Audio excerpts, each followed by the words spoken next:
말의 중요성은 아무리 강조해도 지나치지 않습니다. 그래서 옛말에도 말에 대한 가르침이 많이 있습니다. 대표적인 말이 발 없는 말이 천리 간다. 말 한마디에 천냥빚도 갚는다.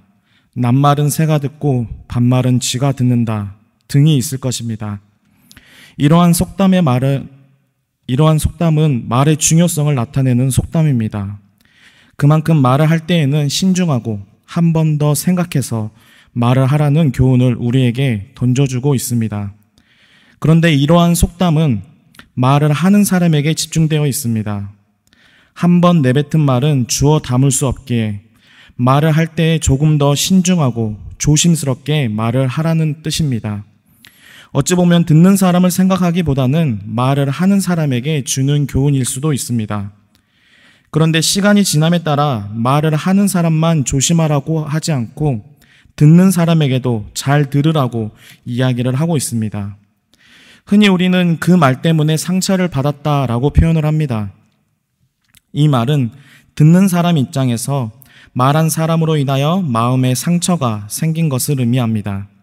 이 시대는 말을 조심해야 하기도 하지만 또한 그 말을 잘 받아들이기도 해야 합니다. 그래서 최근에 나온 용어가 언어폭력이라는 단어가 있습니다. 단순히 말을 하고 끝나는 것이 아니라 그 말로 인하여 듣는 사람에게 피해가 간다는 것입니다. 그래서 정작 말한 사람은 기억하지 못하지만 듣는 사람은 그 아픔에 시달린다고 합니다. 제가 대학교 때 시절이었습니다. 추운 겨울에 예배가 끝나고 집에 가는 길이었습니다. 저는 추위를 많이 타지 않아서 후배에게 그 옷을 덮어준 적이 있습니다. 그런데 후배가 자매였는데 그 옷이 맞아서 저는 그 옷이 맞네? 라고 말을 했습니다. 그런데 3년 후에 그 후배가 저에게 말을 하는 것이 그 말이 그때 상처가 되었다라고 저에게 말을 한 적이 있습니다. 저는 3년 후에 그 말을 한 것이 저에게 상처가 돼서 아직도 기억하고 있습니다. 오늘 본문에서는 이러한 사람을 미련한 자라고 표현을 하고 있습니다. 앞에서도 꾸준히 살펴보았지만 잠언은 지혜 있는 자와 미련한 자를 지속적으로 비교함으로 지혜에 대해서 말을 하고 있습니다. 오늘 말씀을 통해서 미련한 자가 아닌 지혜 있는 자로 생활하는 금강의 가족이 되시길 소망합니다. 미련한 자의 특징은 오늘 본문에서 두 가지로 이야기를 하고 있습니다. 첫 번째는 다툼을 일으킵니다. 어느 곳에 가든지 꼭 다툼을 일으키는 사람이 있습니다. 이는 미련한 자의 모습입니다. 우리 안에서도 이러한 모습이 없는지 살펴보아야 할 것입니다. 다툼을 일으키게 하는 것이 바로 우리의 말, 우리의 언어 습관인 것입니다. 오늘 본문 6절에서 7절은 이렇게 이야기를 하고 있습니다. 미련한 자의 입술은 다툼을 일으키고 그의 입은 매를 자청하느니라. 미련한 자의 입은 그의 멸망이 되고 그의 입술은 그의 영혼의 그물이 되느니라. 미련한 자의 입술은 다툼을 일으키고 멸망이 되고 그물이 된다고 기록하고 있습니다. 여기서 그물이 된다라는 것은 내가 말한 것으로 인하여 내가 걸려 넘어진다라는 것을 의미합니다. 그러니까 미련한 자는 공동체 안에서 말로 다툼을 일으킵니다. 상대방을 넘어지게 하고 내가 한 말로 인하여서 내가 오히려 공격을 당하게 됩니다. 우리는 이러한 모습을 공동체 안에서 경계해야 합니다. 내가 혹여나 이 공동체 안에서 말로 다툼을 일으키고 있지 않는지, 내 말로 인하여 혹여나 상대방이 상처받고 있지 않는지, 내 말로 인하여 시험 들지 않는지를 살펴보아야 합니다. 그래서 우리가 속한 공동체 안에서 미련하게 행동하는 것이 아니라 지혜 있는 자와 같이 행동해야 할 것입니다. 두 번째는 남의 말하기를 좋아합니다. 오늘 본문 8절입니다. 남의 말하기를 좋아하는 자의 말은 별식과 같아서 뱃속 깊은 데로 내려가느니라.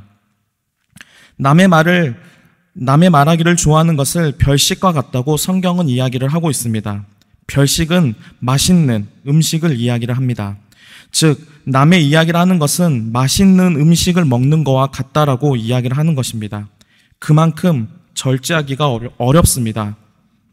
이렇게 남의 이야기를 자주 하는 것이 문제가 되는 것은 선입관을 만들기 때문입니다.